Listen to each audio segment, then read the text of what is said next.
What's up, guys? Movie Junkie for Life here, and this is going to be my review of Gotham by Gaslight, directed by Sam Liu, who's also done like The Killing Joke, Young Justice, and The Batman. We have here a version of pre-Victorian or the Victorian era, where Batman is hunting down a killer of women, also known as by the name Jack the Ripper. And we have Batman voiced here by Bruce Greenwood, who most recently was in Gerald's Game, and Jennifer Carpenter, who most of you will recognize as Dexter Morgan's sister in Dexter. And she was also in one of the scariest horror movies I've ever seen, The Exorcism of Emily Rose. So Gotham by Gaslight. I was excited for this one because I love me some horror. One thing I love about DC animated films is that they're not afraid to go there and go dark. They are not afraid of doing that with their animated films. And their animated films are 9 times out of 10 really good. Like, right? Definitely, I've never really seen bad animated films from them. So I'm never really truly disappointed. And I'm happy to say that I wasn't disappointed here. So let's get into it. First of all, the animation. I was a little worried when it first started up. Because it opens, of course, like I said, it's Victorian era, and it opens with this shot of somebody dancing. I'm not going to get into it because I'm sure a lot of people haven't seen it as yet. And I thought it looked a little bit stiff. I thought the animation, the drawing, the pencil work was a little rough.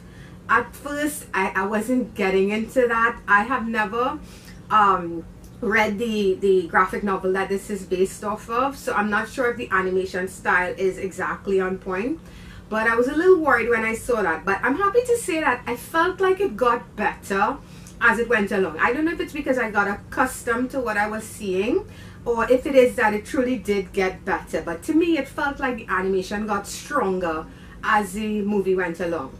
And I like the look of this Batman, like I said, it's very it's very steampunk, the entire thing, and that works well for a character like Batman, because we even got kind of a steampunk version of Batman in the atrocious Batman vs Superman. We won't get into that, but when his dream sequence, he looked very similar to how he looks here, and it works well. And I also liked the versions of these characters that we got here, especially for me, Batman Bruce Wayne and Selina Kyle, Catwoman. I really liked what they did with these characters a lot.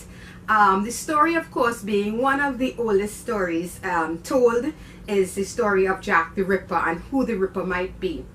And I think this is where this movie was very strong for me, in the sense that I would never have guessed who the villain was in this, and I don't think many people will, unless of course you've read it. Please don't give it away if you've read it. But I didn't see it coming, honestly. Maybe I wasn't paying close enough attention, but I didn't see it coming. We also have other side characters here. If you know your Batman, not so much the aliases, but if you know the characters, quote unquote real names, you will see them here. We get Cyrus Cole, Solomon Grundy, we get Poison Ivy, we get all these characters here, but used in a real world setting.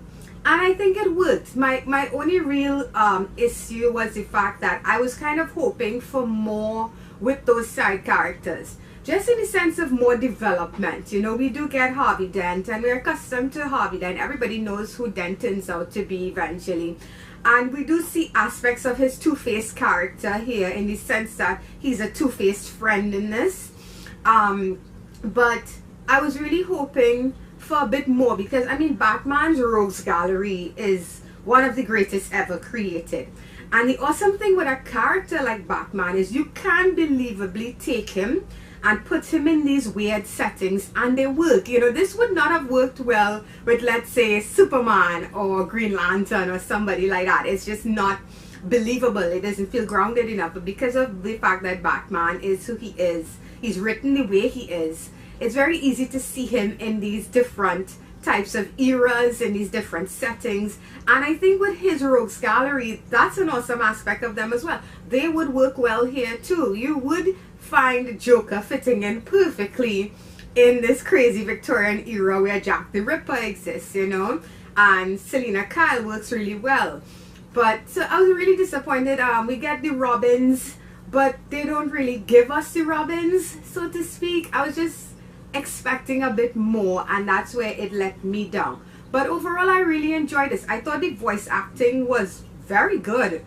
Bruce Greenwood as Batman, I would never have pictured it, but it works. It works really well. And surprisingly, so does Jennifer Carpenter as Selena Kyle. I honestly didn't place her voice immediately, and when I saw her name come up in the credits, I was like, oh my gosh, wow, I would never have guessed. I thought she was spot on. I thought they worked well off each other. The entire voice cast did a pretty decent job, you know. And overall, guys, I would recommend checking this one out. If you like the DC animated films, I'm giving Gotham by Gaslight a 7 out of 10. I did enjoy it. And like I said, it got better for me as it went along. And I got quite invested in the story. Who doesn't like a good Jack the Ripper story? So Gotham by Gaslight gets a 7 out of 10. And that's going to be it for this, guys. So I hope you enjoyed the video. We're enjoying Carnival season here in sweet Trinidad and Tobago. Everybody's out having a good time, and this is me staying home watching movies like a big nerd. But hey, it's what I enjoy. So if you like this video, please give me a like. It's really appreciated. If you want to subscribe, you can click on my face over here. And I'm also on Facebook at Movie Junkies Continued. So if you're out there enjoying Carnival, good for you. Be safe, have a good time, and for everybody else, until next time, bye bye.